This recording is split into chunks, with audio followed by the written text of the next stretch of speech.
இன்னைக்கு என்ன செய்ய போறோம்னு பாத்தீங்கன்னா, இன்னைக்கு கோணப்புளியங்க மரத்துல ஏறி இன்னைக்கு காய் பறிக்க போறோம். இன்னைக்கு எங்க வீட்டுக்கு பக்கத்துலயே இருக்கிற கொடுக்காப்புளி மரத்துல ஏறி இன்னைக்கு கொடுக்காப்புளி பறிக்க போறோம். இன்னைக்கு மரத்து மேல ஏறி கொடுக்காப்புளி லட்டா பறிக்கிறோம். செம்மையா ருசிக்கிறோம். கொடுக்காப்புளியா இருக்கிறதுக்கு வந்து இந்த மாதிரி ஒரு குச்சி வச்சு சல்ல கட்டிக்கிட்டோமா தான் நம்ம வந்து காய அறுக்க முடியும். இன்னைக்கு சல்ல கட்டி வச்சிருக்கோம். இதுலதான் வந்து காய அறுக்க போறோம். இன்னைக்கு மரத்து மேல ஏறி காய் பறிச்சுக்கலாம்.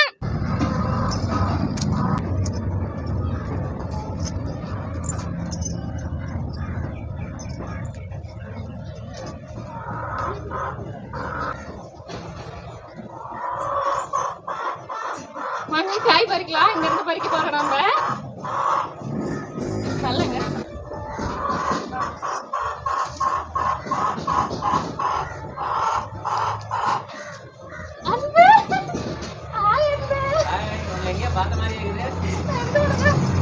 இந்த சல்ல சீக்கிரமா காய் பறிச்சு விடு.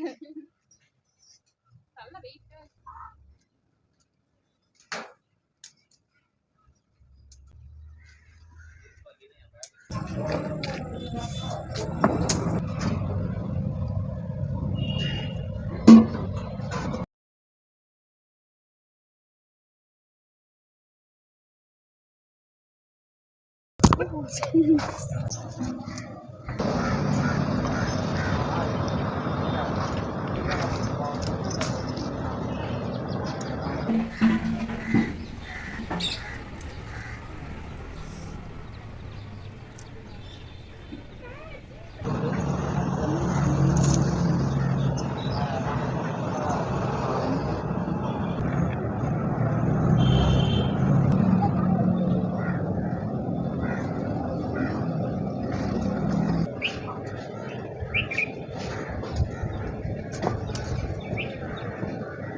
பாருங்க, ரொம்ப டேஸ்டா இருக்கு. சின்ன வயசுல எல்லாம் இந்த மாதிரி சேட்டைகள்லாம் பண்ணுவோம். மறுபடியும் இந்த மாதிரி மரத்துல ஏறி காய் பிச்சு சாப்பிடுறது ஒரு சந்தோஷமா இருக்கு.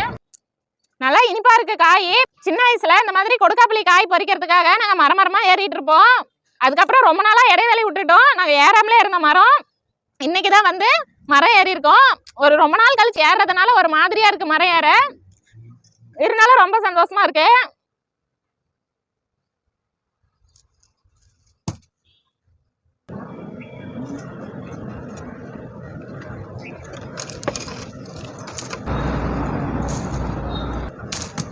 இங்க பாருங்க, இந்த கவையில பறிச்ச காய்கள் வந்து இவ்வளவு காய் பறிச்சிருக்கோம். இன்னொரு கவையில போய் பறிச்சுக்கலாம். இப்ப இதை தூக்கி கீழே போடலாம்.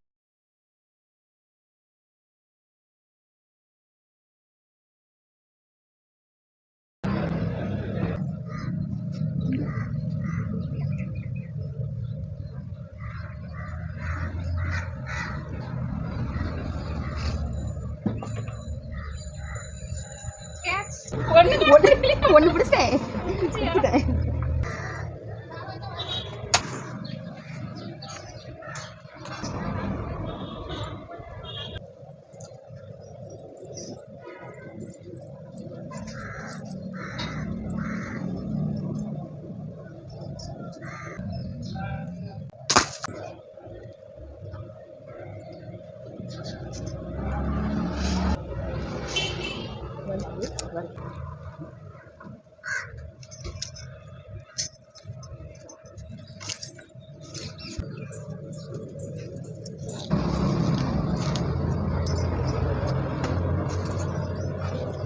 இங்க பாருங்க, 2 மாசமா கொடுக்காப்புளி காய் வந்து காய்ச்சிருந்துச்சு. இப்ப வந்து சீசன் முடிய போகுது. முடிய போறதுனால இலையெல்லாம் வந்து காய்ந்து கீழே கொட்டிருச்சு. புது இலைகள் வந்து நல்லா துளிர் விட்டு இருக்கு. பிஞ்சு பாருங்க, அழகா இருக்கு. நல்லா துளிர் விட்டு வந்திருக்கு. மரம் ஃபுல்லாவே பாத்தீங்கன்னா எல்லாம் புதுசா இலைகள் வந்து துளிர் விட்டு வந்திருக்கு.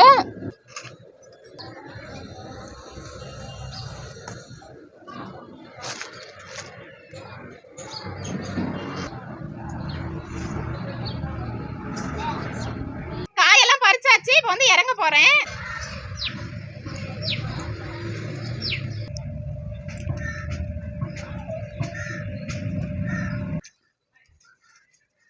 சின்ன வயசுல மரம் ஏறினது இப்ப ரொம்ப வருஷம் கழிச்சு நான் இப்ப திரும்பவும் மரம் ஏற போறேன். இன்னைக்குதான்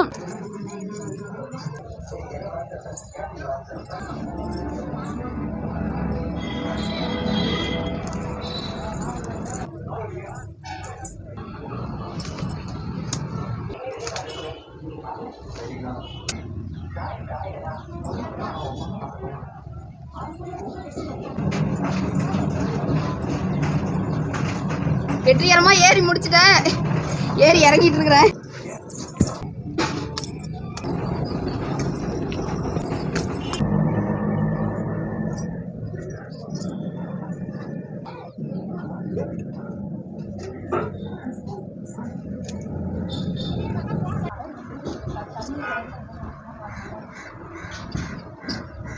கோவப்பழம் மாதிரி பழுத்திருக்கு.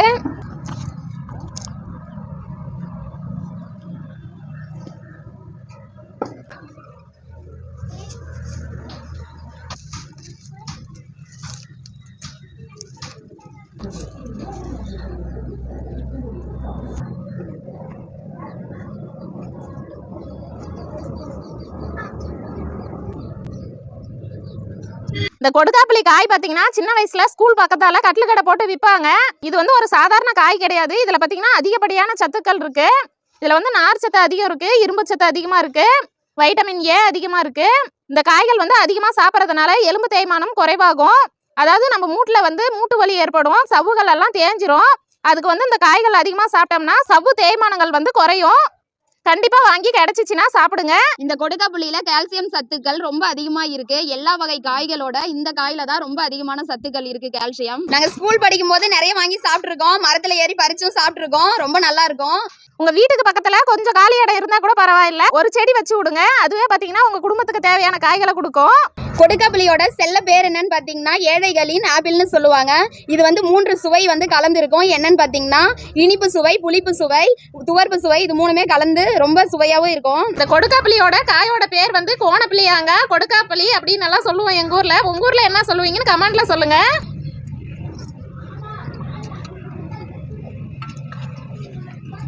கொடுக்காப்புளி பாருங்க எவ்வளவு பறிச்சு வச்சிருக்கேன்னு. இப்ப நாங்க சாப்பிட போறோம்.